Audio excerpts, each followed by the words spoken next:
June 1943. A late-night train rolled through the plains of Texas. Inside were German prisoners of war, veterans of North Africa, men who had survived desert battles and Allied bombings. They expected defeat. They did not expect disbelief. As the train passed small towns and isolated farms, lights burned everywhere. Homes, shops, roads, all illuminated. No blackouts, no darkness. In Germany, even major cities had been plunged into nightly silence for years. Here, electricity seemed unlimited. One prisoner quietly wrote in a hidden notebook, "If this is real, then everything we were told was a lie." These men had arrived believing America was exhausted, divided, and barely holding together. Nazi propaganda described a nation incapable of sustained war. What they saw from train windows told a very different story. They had surrendered weeks earlier in Tunisia, part of the collapse of the Afrika Korps. Nearly 250,000 Axis soldiers laid down their weapons. Many expected brutal treatment. Instead, American officers processed them efficiently, explained their rights in fluent German, and fed them better than they had eaten in months.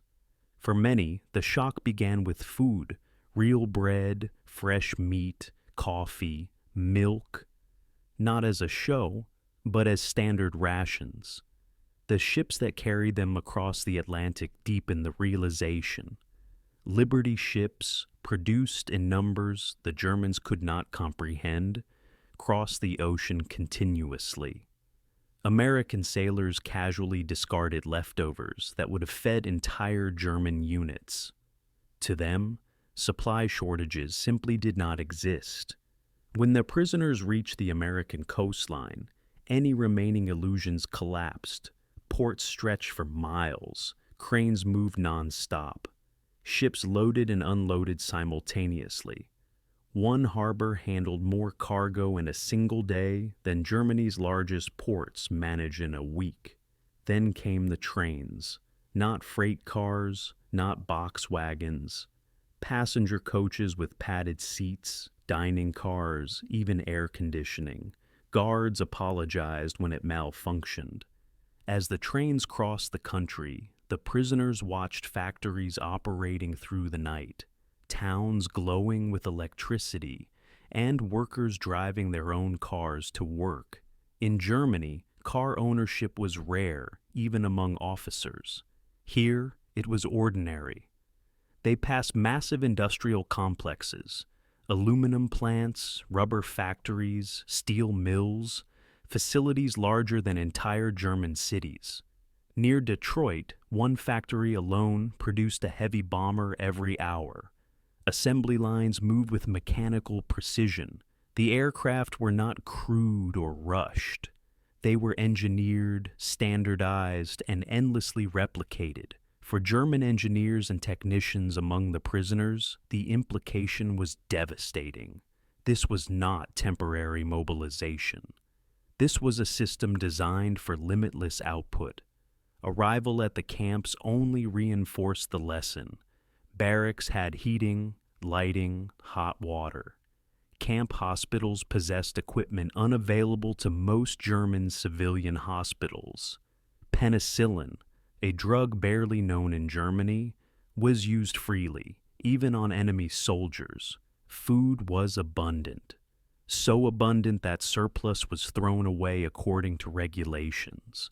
Many prisoners recorded this as the most disturbing sight of all. Soon, labor programs allowed POWs to work on farms and in factories.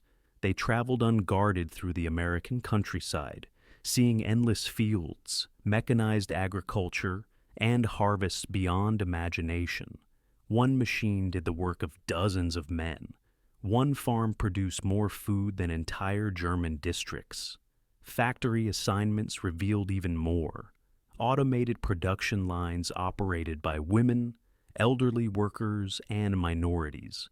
People Nazi ideology deemed inferior, outperformed German industry running on forced labor. Slowly, resistance faded. Arguments stopped. American intelligence officers noticed a change. Prisoners no longer dismissed statistics. They had seen them in reality. Camp newspapers shifted tone. Requests for books and classes surged. Thousands enrolled in courses on English, engineering, agriculture, and political systems. Universities sent lectures. Libraries were opened. Prisoners compared newspapers with opposing opinions. Something impossible at home. The most powerful moment came not from machines, but from people. At Christmas, American communities sent hundreds of thousands of gift packages to enemy prisoners. Churches sang carols in German. Families baked cookies. Prisoners ate meals identical to those eaten by American civilians. Many wrote that this shattered the last pillar of Nazi belief, the idea that democracies were weak, immoral, and incapable of discipline. By 1944, the transformation was undeniable. When news of D-Day reached the camps, prisoners already knew the outcome.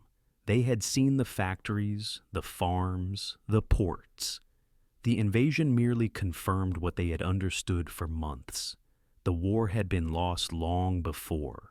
After Germany's defeat, most prisoners returned home carrying something unexpected: knowledge. They had seen how a modern industrial democracy functioned. They knew Reconstruction was possible. Some became diplomats, others engineers, educators, agricultural reformers. The economic miracle of post-war Germany would owe part of its success to lessons learned behind barbed wire in America. One former prisoner later said, "We were not defeated by bombs alone. We were defeated by reality."